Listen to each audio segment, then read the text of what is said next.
The quality and type of materials that you use for watercolor will greatly impact the results you achieve.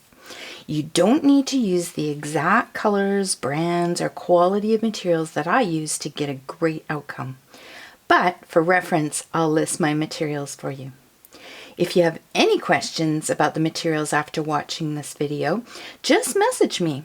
Or if you've not already watched the original Watercolors with Confidence, I encourage you to do so because that course is packed full of information about materials and how to apply them.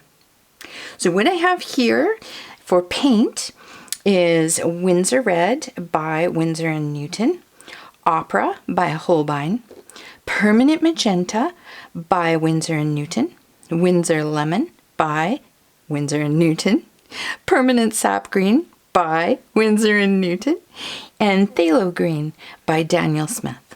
This is the blue shade.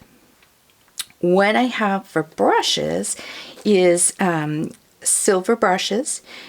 They're Black Velvet series. I've got sizes 8 and 4. I have a gold sable brush sized 6 for my synthetic brush, and another synthetic brush. This one is a white Taklon by it's the HJ series, and this one is a size 4. For watercolor paper, I use Arches 300-pound cold press. This size is roughly 7.5 by 11.5 inches, or 19 centimeters by 29 centimeters. I use a watercolor container. Of course, I like a nice big one so I don't need to change my water quite as often. A terry cloth towel, which is really absorbent, as well as paper towel. I use a palette. Now your palette has to have enough room in the wells that it can hold the watercolor pigment, as well as when you add the water that it doesn't escape out the side. So you want individual wells. You can use something like an ice cube tray too. That will help to keep all of your colors separated.